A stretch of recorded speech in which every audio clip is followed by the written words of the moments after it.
Hello, everybody. How are you? This is my first directa in English. I've been wanting to do this for a while because we Cubans, we have a lot of channels. We have a lot of YouTube channels that speak or talk about the Cuban issue and the world online.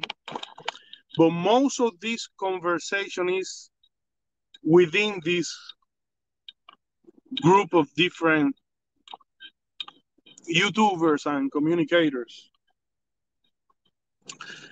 Most of it is contained within a Spanish-speaking world. So I believe that it's about time that we could make this conversation a little bit wider. So, okay, I'm coming back from a friend place, so I'm driving back home right now. So I'm gonna use this opportunity to speak to my fellow Americans.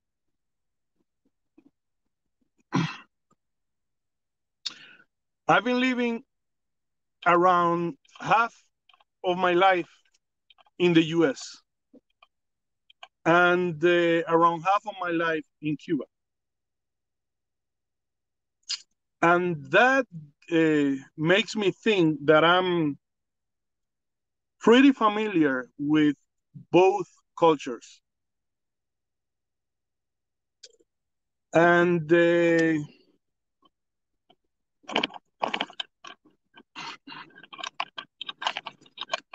when I think about the Cuban and US phenomenon, when I think about the Cuban and US referendum,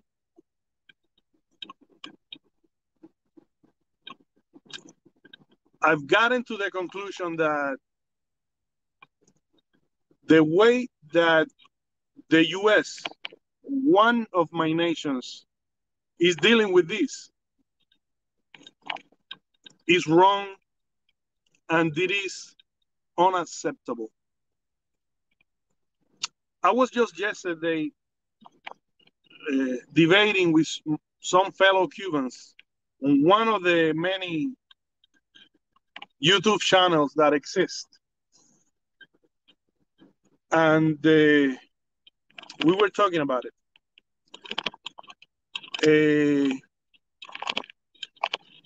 There is a series of laws that the US have with the intention of creating change in Cuba.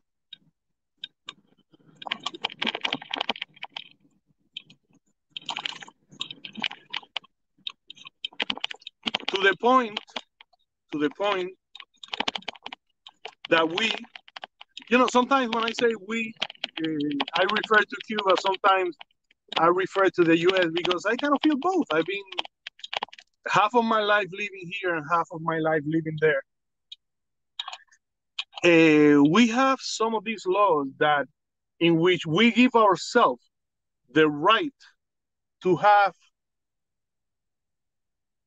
an American politician in charge of Cuban transformation. I believe the law that talks about it calling a coordinator. I would love to know what do you think about it? As American, do you think that's right? Would you accept, would we as Americans accept that any other nation would do something similar to us and say, US have to change. We disagree with the way the US conducts its internal affairs. So therefore, we're going to put economical pressure for 40, 50, 60 years, and we are going to attempt to create change. And when the moment comes, we are going to have somebody from our nation, not America, in charge of this transformation. Guys, we will not accept that. No nation that respects itself would accept something like that. Yet, that is our policy towards Cuba. But since I'm talking with my fellow Americans, I have to, this is an opportunity for me to say what I think about this great nation. Some people, when they listen to people like myself criticizing American policy towards Cuba and in general, they call us anti-American. And I believe they are wrong, because it is quite the opposite. It is quite the opposite. The actual policy towards Cuba, and that is extensive to a lot of other things that we do on the world, does not make America to fulfill the unaccomplished promise that was part of the original idea of the nation. I envision an America. Oh, look at this. Something fall down on the middle. I envision an America, and I envision a nation that is an example for the world. I envision a nation that is loved and respected all around the world. We are not there yet. We are not there yet, and it is up to us, Americans, because I'm also part American, to work and to do whatever we can to help make this the great nation that it should be, one that is respected all around the world. We have that policy towards Cuba, while at the same time, we are allies with nations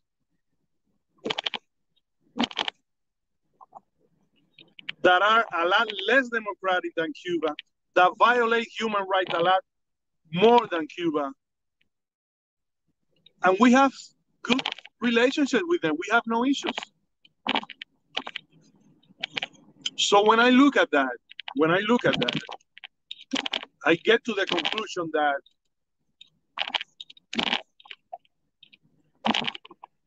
we are in no position to tell Cuba or any other nations how should they conduct their businesses. And somebody will say, well, but the embargo was done because this and that and such. And I'm here to tell you that I have seriously analyzed all the different versions, all the different propositions of why the embargo exists. And after carefully comparing the propositions, I've gotten to the conclusion that the embargo is there in order to set an example for the rest of Latin America of look at what happened to the ones to dare challenge our hegemonic position on the continent. Why? Well, because if Cuba can make a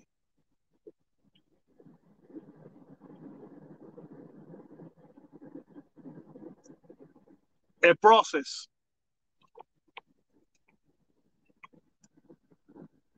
a national process, and succeed, it will send a message to Latin America, to other nations, that you could be, I'm missing the right word, but it's something like nationalistic, that you could be national and do a project authentic, and that they have the right. But this is what happened. Governments that are really nationalistic, they tend to use the natural resources and use them for the good of their nations. And that is not good for American business. That is not good for American business. Therefore, even though we have lost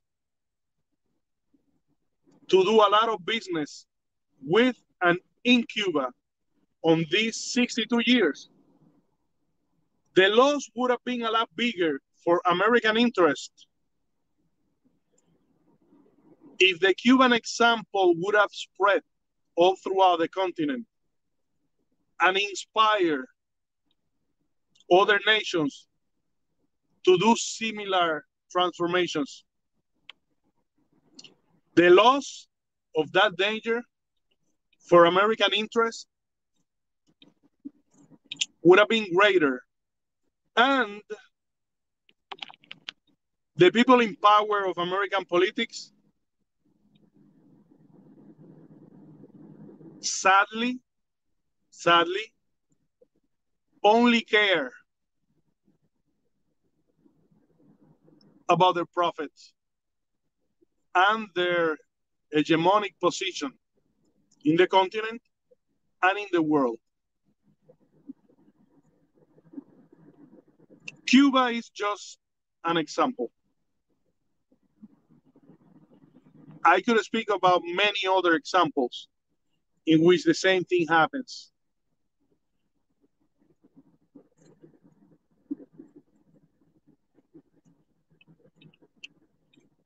Growing in Cuba, I could tell you that the Cuban people have no hate, no animosity at all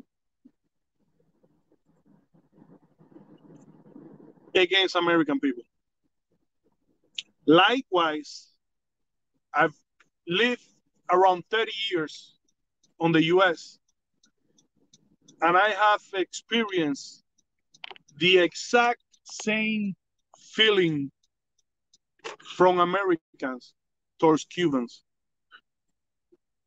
There is actually, from people to people,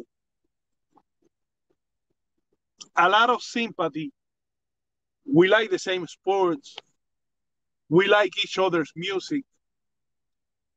When it comes to music, which Jose Marti, the Cuban apostle, called the soul of nations, el alma de las naciones.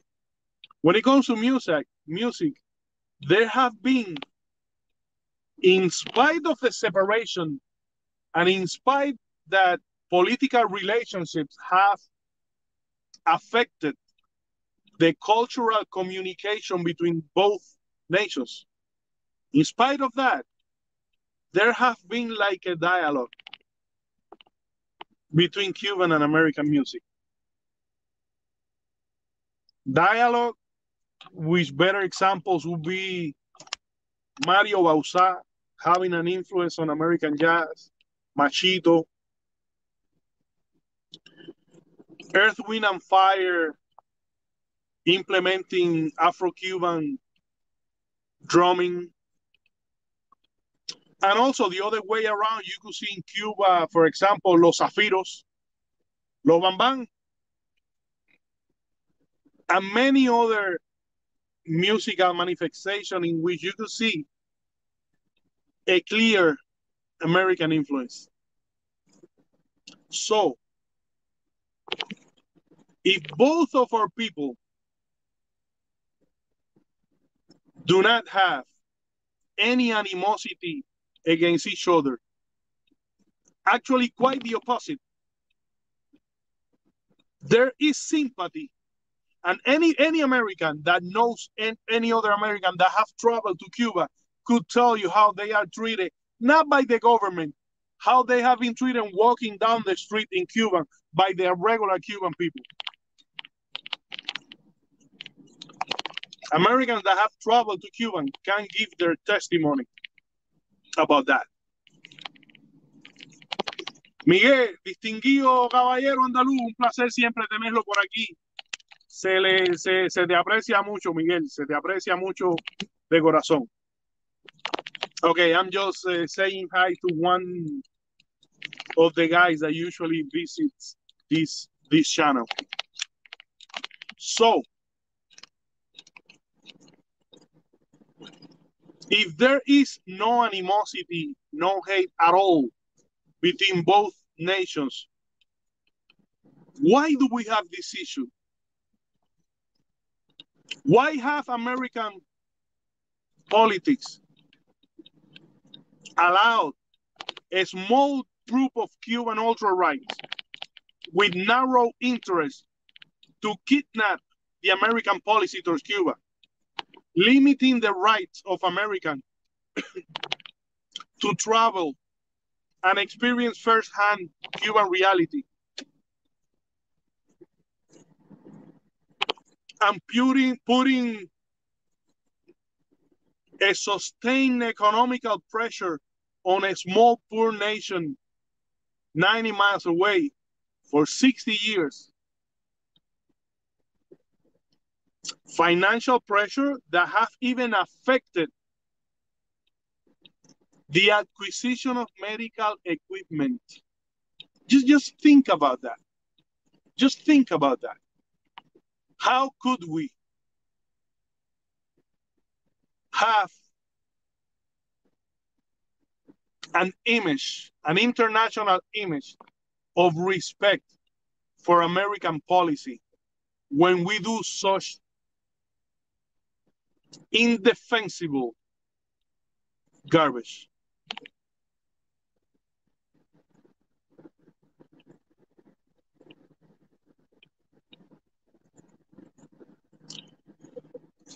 This goes beyond the political differences that both governments could have. This goes beyond that. We have as Americans, and I say again, I use interchangeably we when I talk about Cuba and when I talk about America, because I feel both. Not only because I have lived around half of my life here and half of my life there, but because it is around about time, because there is an aspect of this that transcends Cuban-US relationship. The world is getting to a point in which we have to think in another terms. We have to think in terms of humanity.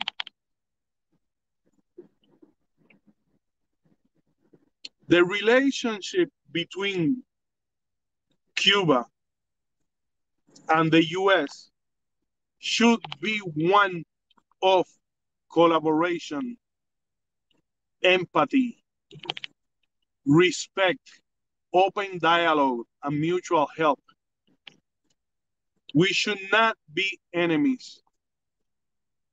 The Cuban people, and only the Cuban people, should have the right to dictate what type of government and what type of society they want. And so far, it is true that there are Cubans that want change. Well, there are also Americans that want change, you know? But there has not been any type of manifestation that gets to a point in which the Cuban people have made super clear that they want to go in a different direction. And yes, I know that Last year, 11J, 11 of June or July happened, and there were thousands of Cubans on the street protesting. Some of them even saying out loud that they want change and they are against the government. That is true. That is true. That is true. But it is also true that happened on the middle of a world crisis, and that crisis was worsened by the hardening of American policy in the middle of a world health crisis. Now, fellow Americans that are listening to this, I don't know how many people is going to listen to this, but I'm putting out there my opinions in order to generate some type of dialogue and maybe make somebody think. Let me ask you something.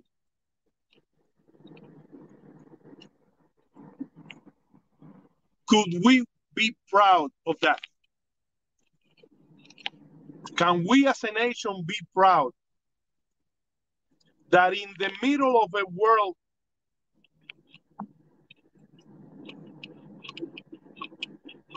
health humanitarian crisis that we felt it,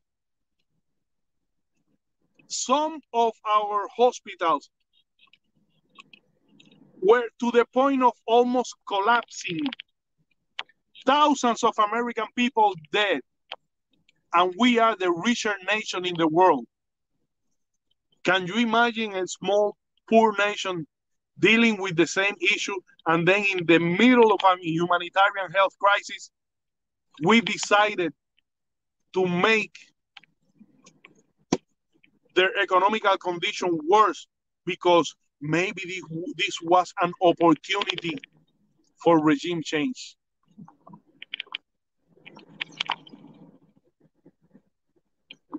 To take advantage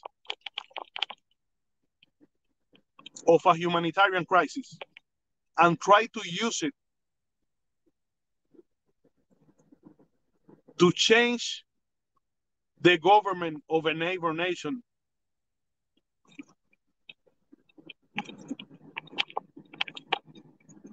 that we have no right to do.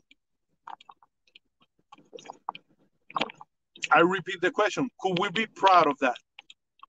Could we be proud of that? That is bullshit. And we should not be proud of that. And this is not the nation that we should be. We have internally a debate, pro-life and pro-choice. Some of our more conservative people and political tendencies speak about the sanctity of life. And we have a debate, pro-life against pro-choice. We have a lot of religious people. And then in the middle of a humanitarian crisis, we decide that was the time to tighten the grip a little bit stronger so that we could strangle that society and get political change.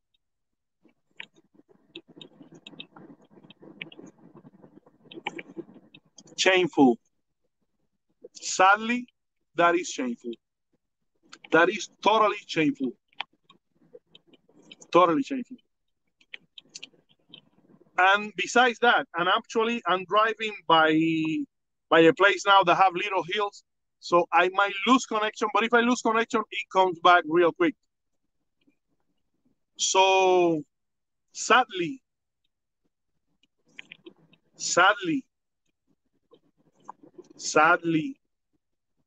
we should be ashamed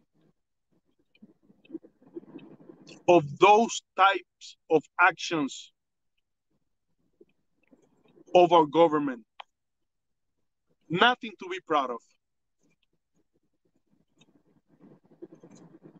The America that I envision is an American that does not do that type of bullshit.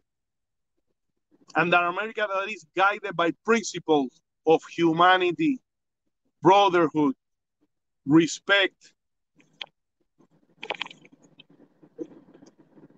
I believe that we are still an unfulfilled promise of greatness. I think that America should have a very important role on the world. I believe that. I believe that.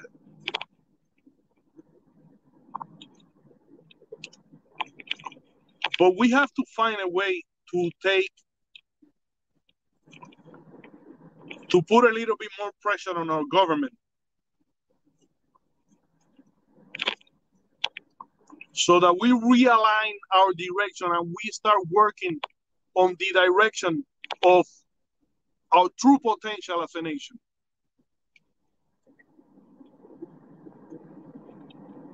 Unfortunately, I believe that we have lost the North. We have lost the way. We have lost the way. 1 week, Maduro, the Venezuelan president, is a very bad guy. All of a sudden, we need oil. And now he's not so bad. It is only money. It is only money what guides our international policy. No principle. No principle. And now that I'm on this rant, in order to understand the Cuban American problem,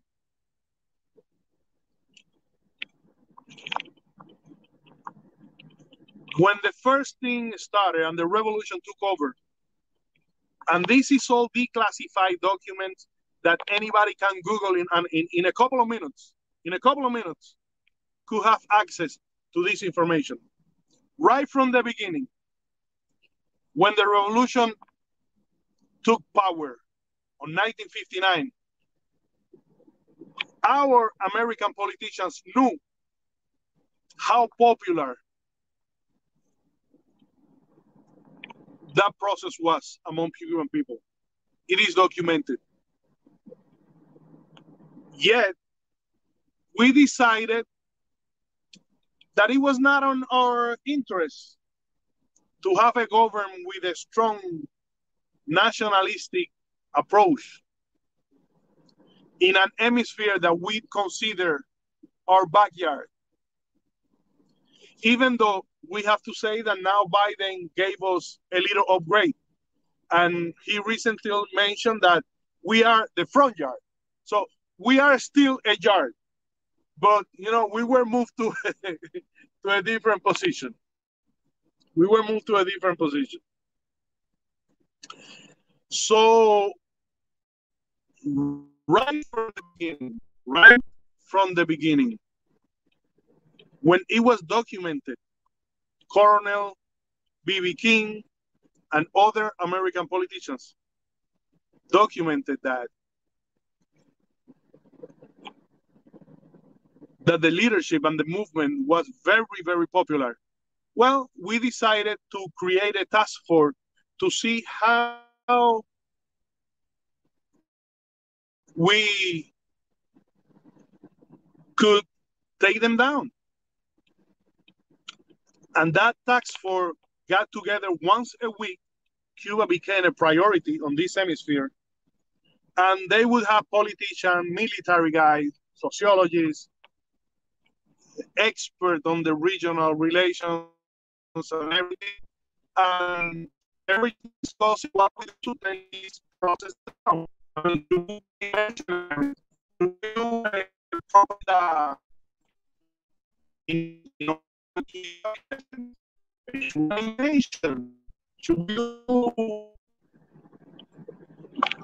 inner sabotage, commercial sabotage.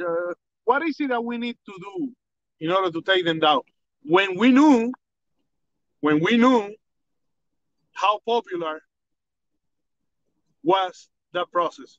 And my question is, how can we tell Cuba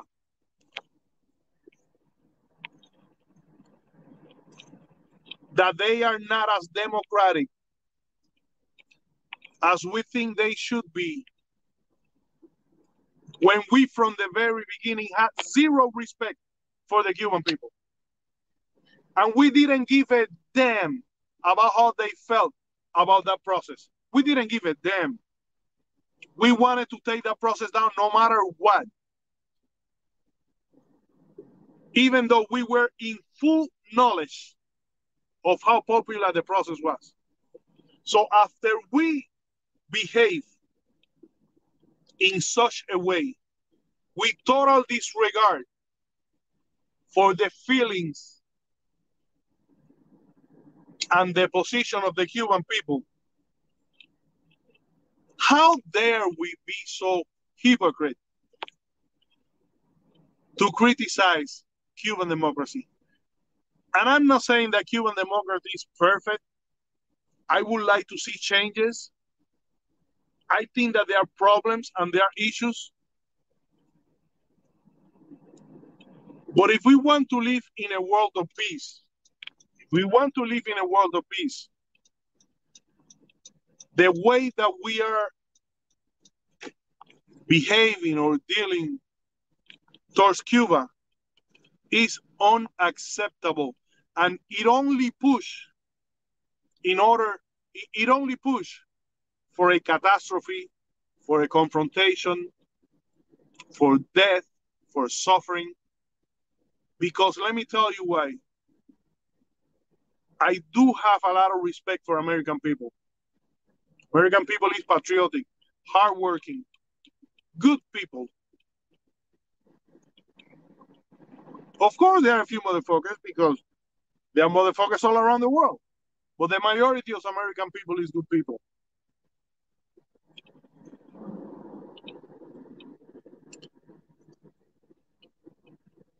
If we want to live in a world of peace,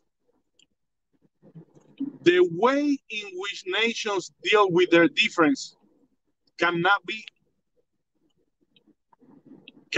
that way.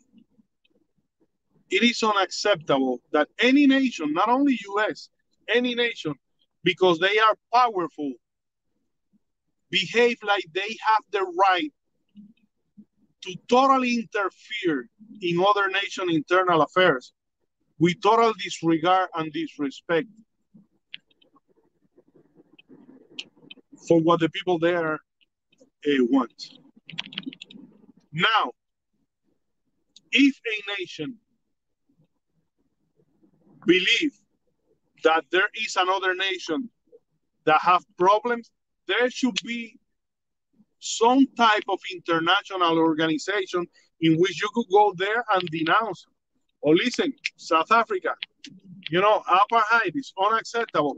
What do? Let's take it to a world process. And if the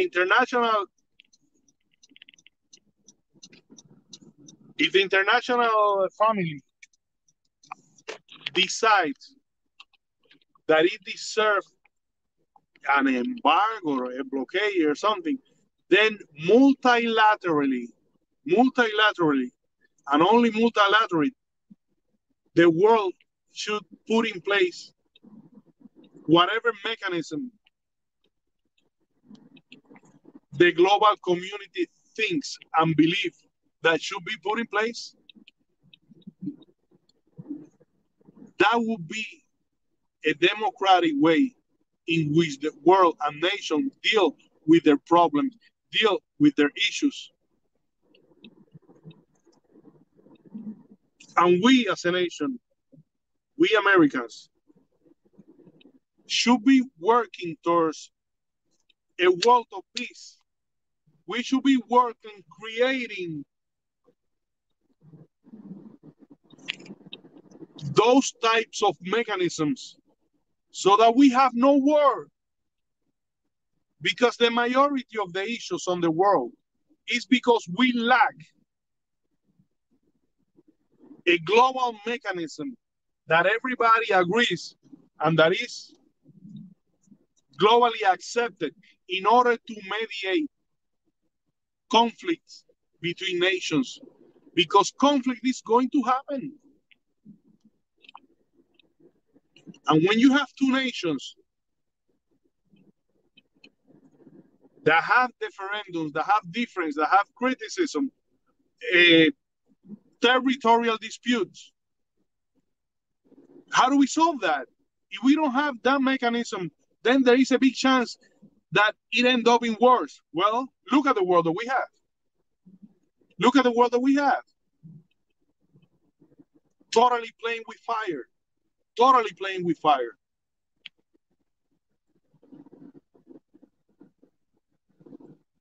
What I would like to see, what I would love to see, is a U.S. respected all around the world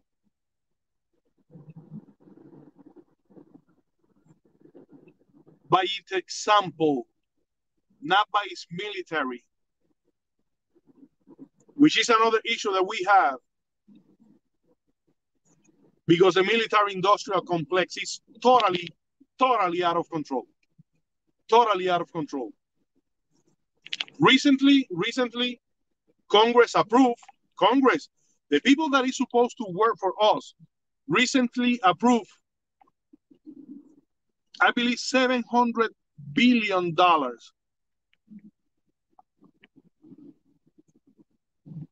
the military industrial complex. They decided that like this. To do what? To fight enemies that we cannot fight, because the type of weaponry that the global power have, we cannot fight them. So what those $700 billion do on a nation that got 40, 50 million people without medical insurance? How does that help us to build a better nation and one that is respected around the world?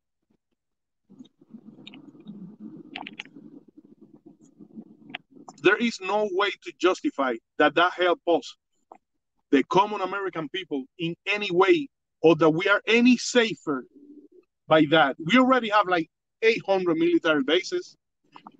How much money does that cost? Well, around 53 cents per every dollar that we spend. More than half. We have a military bigger than the next 23 militaries in the world, among which most of them are allies. So that's another issue that we have. We have a military industrial complex in steroids, totally out of control. And the politicians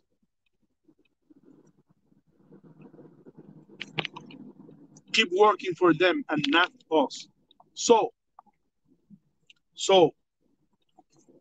I'm going to finish this because I'm getting home, and I believe that I've said everything that I wanted to say.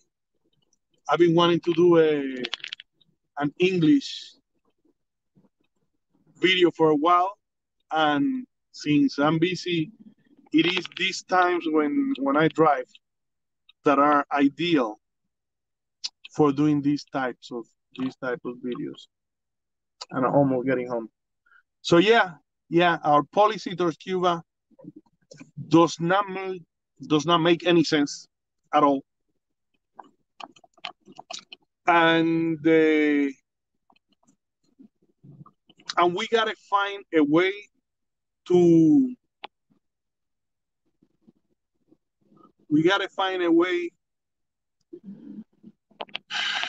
to push back the way in which big money and big interests are totally controlling American politics. Not working when it comes into the Cuban dilemma, not working on the interests of the Cuban people, not working on the interests of American people, with rights are violated by telling them that they could not travel certain places when Cuba is not a threat to the U.S. That is ridiculous. That is ridiculous. Okay? And we are seeing inequality at levels that are totally out of control. Not only they are totally out of control, but the tendency is that they are going on the direction of getting worse. To the point that some people is even worried about a potential civil war. Okay? So, my fellow Americans, we need to talk about these things. We need to talk about these things. And we gotta work in order to make America great. Not again, because sadly we have never been great. Let's be honest. We have always had the potential of being great, and we have had better moments than others. But the way in which minorities have been treated up until today is a homework that we still got pending. We should have fixed that because we're in 2022, and sadly, we're still dealing with systemic racism, even though some people denies it. But I mean, what could you tell them? All the indicators are there. Our international policy is worrisome.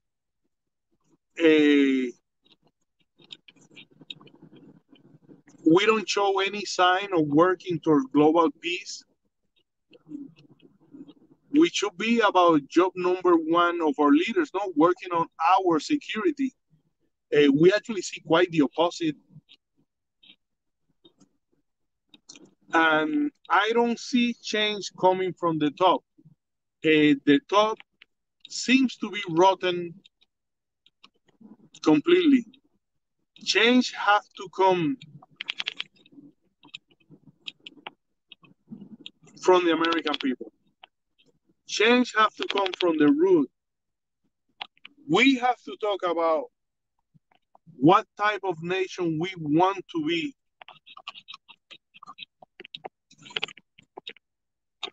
Do we want to be a nation that is a force for good, actively working to make a better world, respected? Or do we want to be a global bully, which doesn't really help the American people? Yeah, we're the richest nation in the world, so somewhat we benefit, but the way that, like I said before, the way that inequality is trending is not moving us on the right direction. So we need to correct the course, and we need to talk about these things. And this channel usually is in Spanish, but we have to widen up the conversation. So every now and then, I'm going to be doing these English rants as well. Every now and then, I'm going to do them because I think it is necessary. So 3:16 in the morning. Not a lot of people probably have seen this. Thank you very much to the people that is on the chat. Muchas gracias a toda la gente que está ahí por el chat. Manejando me cuesta mucho trabajo leer lo que se habla ahí. So I will wait to see the reaction from my fellow Americans. Thank you very much for listening to me. God bless you. God bless the United States of America. God bless Cuba. God bless the world. God bless mankind And I hope that good triumphs. I probably mispronounced that, but I hope that good wins over evil. So see you next time.